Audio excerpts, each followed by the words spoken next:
Welcome to A Few Minutes with the CEO. My name is Al O'Grady, and for the next few minutes, we'll be talking to the chairman and CEO of Formation Metals, Ms. Marianne Green. Formation Metals is a mineral exploration company that really puts its money where its mouth is when it comes to developing an environmentally friendly mining operation. Now, the date of today's recording, Friday, May 13th. Yesterday, the company issued a press release regarding an update at its cobalt project in Idaho. We'll be talking more about that and other developments with the company in just a moment. Formation Metals trades on the Toronto Stock Exchange under the symbol FCO. Ms. Green, welcome to the program. Well, thank you for having me. Okay. Marianne, you have a couple of projects on the go, and as I said in my introduction, a cobalt project in Idaho. Let's start with that one first. As I said, you had a press release that came out yesterday. What's the latest? What's going on with that development?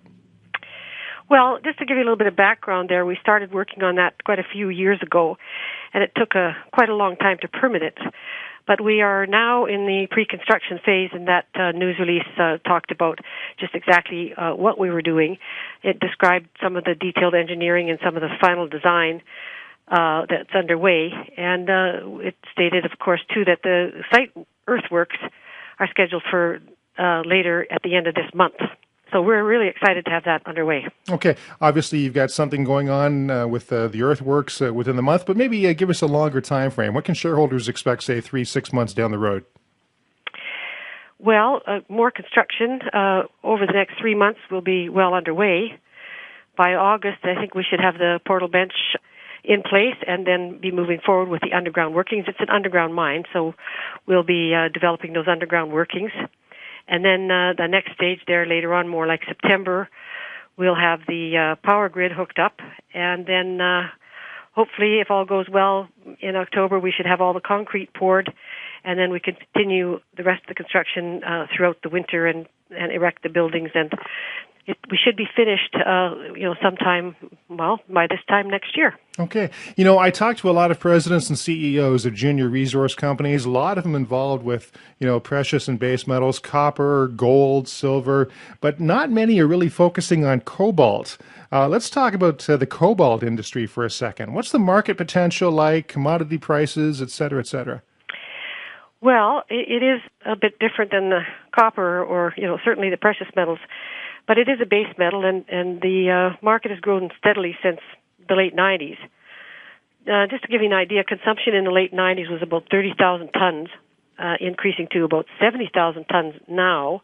We're predicting that, or expecting really, the industry to grow to about 90,000 tons by way of consumption by the year 2016. But like all commodities, the price of cobalt fluctuates with supply and demand, and ranges from about $17 a pound to about $35 a pound. And right now we're looking on the lower side of the pricing. But there are predictions out there for continued growth in the aerospace industry, so that should drive up demand and help firm up those prices. Okay. Cobalt in Idaho, not the only project that you have on the go. I guess you could say you've been diversifying somewhat. You do have interest in Mexico with a silver project. What's the story there? The silver project in Mexico is an exploration property. Just recently, we picked up some key ground and are looking at increasing exploration activity on that ground. We own and operate a precious metals refinery, so that provides us with incentive to get that project underway. And, of course, the price of silver certainly provides incentive as well. Again, what can shareholders expect in the next 3 to 6 months with that development in Mexico? Yeah, just look for continued exploration announcements and programs and results. Okay. We've talked about cobalt in Idaho, silver in Mexico. Other projects that you have on the back burner right now, Marianne? We actually have 2 uranium projects in the Athabasca Basin in Saskatchewan, which are both JVs with Cameco and Areva. And Cameco and Areva operate the projects, and they continue there for the last few years with systematic exploration. The Virgin River project, one of the projects, has seen some very significant grades of uranium in the drill core. So they're continuing to work on that, and we're optimistic that in the very near future that we'll have some more results and information out of those projects. Okay. On your website, you really pride yourself on being an environmental steward, if you will. What is it that you're doing differently that makes you so much more environmentally friendly, but also profitable at the same time? Well, we've been sort of dedicated to the principles of environmentally sound mining and refining, and we've always believed that environmental stewardship and mining can coexist.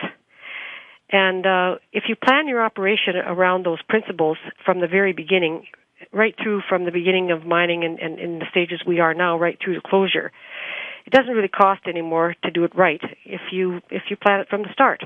So you also need to have a very good dialogue going with the non-government organizations, the environmental groups. And as we have an agreement with them, and we together agreed to, for example, enhance the Salmon River Basin where our mine is located rather than fight each other. So if you plan it from the start, plan it right, and involve all the community and the other people who have interests in the area and so on, it won't cost you any more, and then you'll have it done right. Okay. Obviously, money makes the world go round, so let's talk about money for a second. How are you guys set financially for your capital projects? Well, we raised $80 million in equity in March, so that was what we were looking to do. And toward the end of last year, we took advantage of what they call the recovery zone, tax-exempt recovery zone facility bonds. So we had, in December, we put $77.7 million in a construction account. So the capital costs of the project are about $140 million. So with the recovery zone facility bonds and the equity money, that would be enough to cover the capital costs. We are waiting for, and we have mandated BNP Paribas to provide us with a credit facility for those bonds. So we are waiting for that to happen. If all goes well there, we should be in great shape.